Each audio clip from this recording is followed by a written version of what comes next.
All India football ഫെഡറേഷന്റെ തലപ്പത്തിരിക്കുന്ന മാമന്മാരെ കാശ് കൊടുത്ത് ഗോയങ്ക മാമനും മാമന്റെ മക്കൾക്കും എല്ലാം വിലയ്ക്ക് വാങ്ങാൻ പറ്റും എന്നുള്ളത് എല്ലാവർക്കും അറിയാം. അത് അവരുടെ ഡിസിപ്ലിനറി കമ്മിറ്റി ആയാലും പ്ലെയർ സ്റ്റാറ്റസ് കമ്മിറ്റി ആണെങ്കിലും ആരായാലും ചില ആളുകളുടെ ക്യാഷിന്റെ ബലത്തിൽ മാത്രം തീരുമാനം എടുക്കുന്നവരാണ് എന്ന് നമുക്ക് അനുഭവമുള്ളതാണ്. പക്ഷേ ഇന്ത്യയിലെ കോടതികളെ അങ്ങനെ ആർക്കും അത്ര വേഗത്തിൽ വിലയ്ക്ക് വാങ്ങാൻ പറ്റില്ല മക്കളെ. അതിന്റെ ഏറ്റവും വലിയ ഉദാഹരണമാണ് നമ്മുടെ ഡൽഹി ഹൈക്കോടതിയുടെ കഴിഞ്ഞ ദിവസം വന്നിരിക്കുന്ന വേർഡിക്റ്റ്.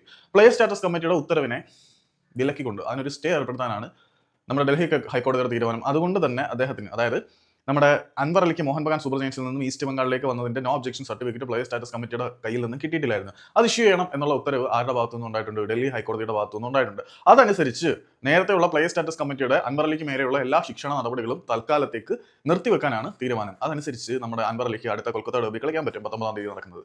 അതല്ല, ഇതിനകത്തുള്ള പ്രധാനപ്പെട്ട കാര്യം എന്താണെന്ന് പറഞ്ഞാൽ, ഈ ഒരു സംഭവം ഉണ്ടല്ലോ, ഡൽഹി ഹൈക്കോടതിയും നമ്മുടെ ഡൽഹി എഫ്സിയും ഈസ്റ്റ് ബംഗാളും അൻവർ അലിയും ഓൾ ഇന്ത്യ ഫുട്ബോൾ ഫെഡറേഷന്റെ നിയന്ത്രണത്തിനുള്ള കാര്യങ്ങളെ അതിന്റെ പരിധികൾ ലംഘിച്ചുകൊണ്ട് കോടതിയെ അപ്രോച്ച് ചെയ്തു എന്നുള്ളത് തെറ്റായ തീരുമാനമാണ്. ഇതിനകത്ത് ഒരിക്കലും ജുഡീഷ്യറിയുടെ ഇന്റർവെൻഷൻ ഉണ്ടാവാൻ പാടില്ല. ഇവർക്ക് അപ്പീൽ ഉണ്ടെങ്കിൽ അച്ചടക്ക സമിതിയുടെ അപ്പലേറ്റ് കമ്മിറ്റിക്ക് മുന്നിൽ, അതായത് ഓൾ ഇന്ത്യ ഫുട്ബോൾ ഫെഡറേഷന്റെ തന്നെ ഒരു അപ്പീൽ കമ്മിറ്റിക്ക് മുന്നിലും അവിടെയും നീതി കിട്ടിയില്ല എങ്കിൽ മാത്രം നമ്മുടെ സ്വിറ്റ്സർലൻഡിലുള്ള കോടതി ഉണ്ടല്ലോ, അന്താരാഷ്ട്ര കായിക മേഖലയിലെ തർക്ക പരിഹാര കോടതി, അവിടെയാണ് പരാതി പറയേണ്ടത്. അല്ലാതെ ഇത് കോടതിയിൽ എത്തിക്കേണ്ട കാര്യമില്ല.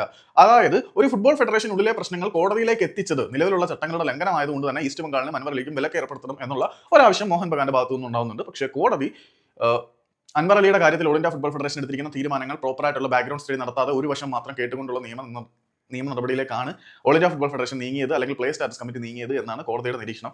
ഇനി എന്താവും എന്ന് കണ്ടറിയാം. പക്ഷേ കോടതി ഉത്തരവ് ഈസ്റ്റ് ബംഗാളിനും അൻവർ അലിക്കും ഫേവറബിൾ ആണ്. കാര്യങ്ങളെക്കുറിച്ച് വിശദമായിട്ടുള്ള പഠനം നടത്താതെയാണ് നമ്മുടെ ഫുട്ബോൾ അധികൃതരുടെ വിധി എന്നാണ് കോടതിയുടെ നിരീക്ഷണം.